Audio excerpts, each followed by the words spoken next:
Vanguard. It's a card game where you can become a leader and fight your way to victory. Imagine it. Imagination becomes your strength. Hey, what's up, card fighters?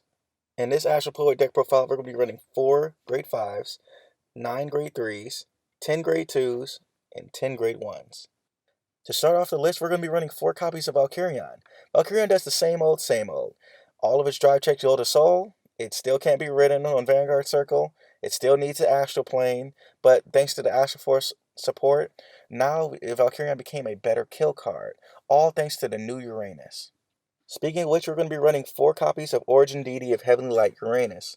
This new Uranus allows us to restand Valkyrion as long as we have 2 other Astral Poets on the rearguard circle. This allows us to apply more pressure as well as to be able to end the game a little bit earlier if our opponent doesn't have any many PGs in hand. Now, when I say Astral Poets, you got to remember that's part of their race, not in their name or title. Just want to make sure to clarify. And also, you got to keep in mind that the only Astral Poets in Genesis Standard are the grade 3s. There's no grade 1s, there's no grade 2s that share that same race as Uranus and the new Uranus and Asterios Dragon. We're going to be running 4 copies of Gleaming Lord or Uranus.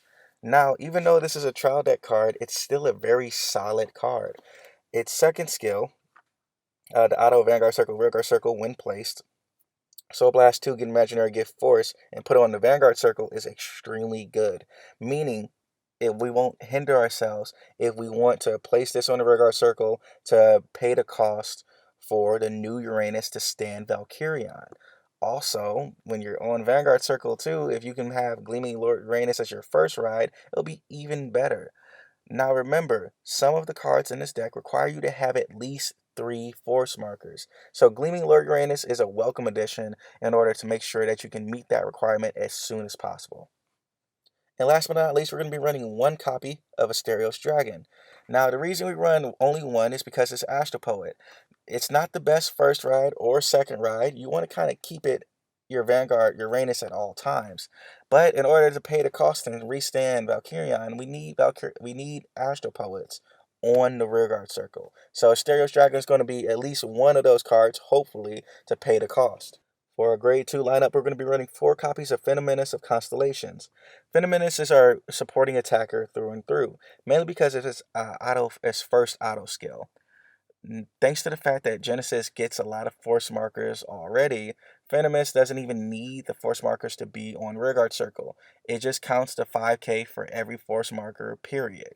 So you can still focus on having all the force markers on Uranus, and then you can still have a restanding Valkyrion in the back row, and now your opponent has to make sure they know who they can guard and count the guard power in their hands, and not even they can't really slack off when it comes to looking at Phenomenace of Constellations anymore.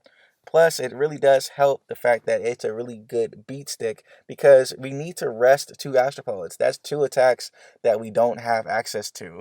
So having a Phenomenace in the front row and having an Astral Poet in the back row is a welcome strategy. Next, we're going to be running 4 copies of Battle Maiden Mutsuki. Mutsuki is our preferred grade 2 ride, especially since we don't want to waste the Phenomenace of Constellations. Phenomenace of Constellations is our supporting attacker. We don't want to ride that on our Vanguard circle if we can help it. Mutsuki, on the other hand, it has only a Vanguard-only skill and allows us to get an Imaginary Gift Force and hopefully meet the requirements of a lot of our other skills and get 3 Imaginary Gifts sooner rather than later.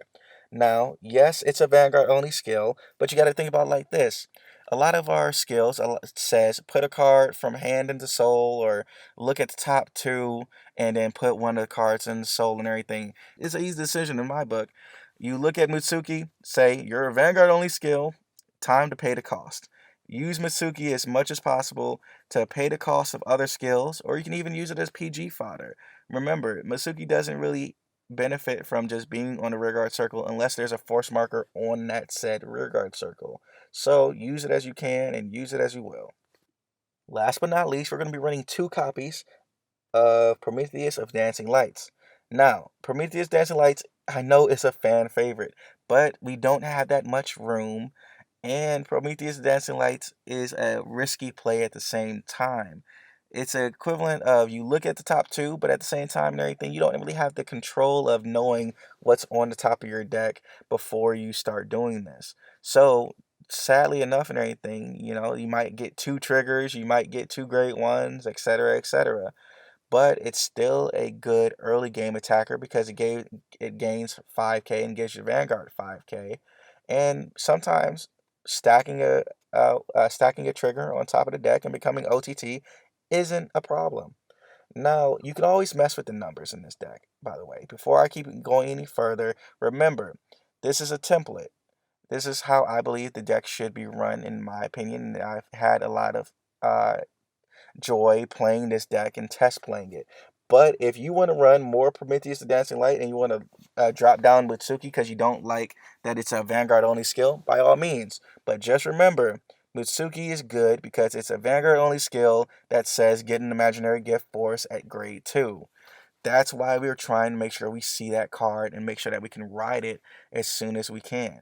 For our grade 1 lineup, we're going to be running 3 copies of Daiki of the Just Path. Not only is Daiki our preferred grade 1 Vanguard, but at the same time, it's our Astral Poet Searcher. And with the added bonus of if you reveal 2 Astral Poets, you get an imaginary gift, it becomes even better and better. But you got to remember, you got to pay the cost in order to even do the search. You have to put a card from your hand into soul. But sometimes you might not want to put certain cards into soul. Sometimes you don't want to risk it, and sometimes you want to try to slow down. You get imaginary gifts naturally by just riding grade 3. So if you're not in a complete rush, if you can wait, maybe it might be best to do so. It's all about looking at your situation and trying to figure out when you should pop the skill and when you should just hold your cards in your hand. And next, we're going to be running 4 copies of Atlas of Heavenly Spear. Now, Atlas doesn't have a good Vanguard Circle skill, but its Rearguard Circle skill is why we have this card maxed out at 4 in our Astral Poet deck.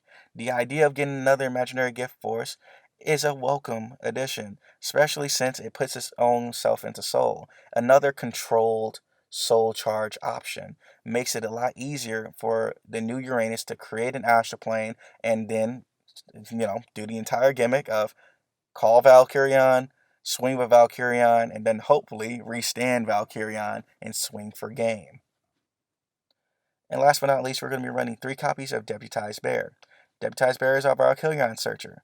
Now you need to understand, in this deck and everything, just because you have the resources to create an astral plane doesn't mean you're going to have the Valkyrion instantly in your hand. So having a Valkyrion Searcher resolves our issue of just saying, I want to end this game, and I want to end this game right now, as well as the fact that having a Valkyrion is better than just stalling the game and hoping to find one eventually, or just getting a lot of them damage checked and then knowing that you're screwed. So, again, 3 copies of Deputized Bear. If you are extremely lucky and you say you don't need a searcher at all, there's another great one that's going to appear on the screen right now that a lot of people run in their Genesis decks. It's a good alternative, but at the same time, I know that I never draw into a Valkyrion on a regular basis, so I'm running Deputized Bear. Before I let you go, guys, remember, your trigger lineup is personal preference. So if you really do feel like you're not drawing enough or that you need to draw more, then try to run 6 draw triggers instead of the usual 8 crit, 4 draws, and 4 heals. And at the end of the day and everything, remember, sometimes you're going to have too many grade 3s in hand during late game. So that's why I'm so stressed about getting Valkyrion on the field, restanding Valkyrion, and trying to swing for game. But at the end of the day, you need to make sure that you can stay smart. When this comes to this deck, yes, there are controlled soul charging options, but you can't just blindly soul blast. For Gleaming Lord Uranus, he doesn't require a specific soul blast amount and everything. So if Valkyrion puts some triggers in your soul, of course, if you want to soul blast 2 to get an imaginary gift, soul blast the triggers first, and then make sure you keep those grades for the new Uranus, so you can create an astral plane on that turn.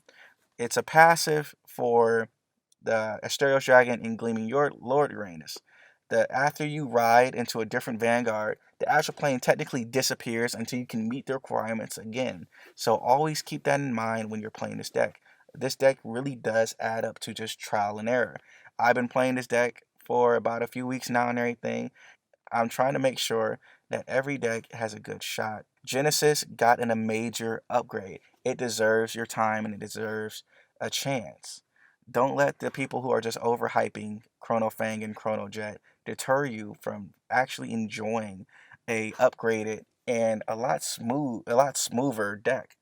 And I hope you guys really enjoyed this deck profile. I hope you guys enjoyed the new format of me just not reading this card skills and letting you guys just pause the video if you need to. And yeah, just tell me what you think and how would you change the deck? How would you update it? How would you make it a little bit more consistent? Hey guys, Dev from the future here. Just wanted to reiterate and everything. I know I normally don't upload deck profiles like super late and everything, but at the same time, because of this whole pandemic situation, I really do feel like I need to go back and look at Astral Force and try to upload a deck profile and try to help out the people who are just trying to build those decks and really do enjoy those clans.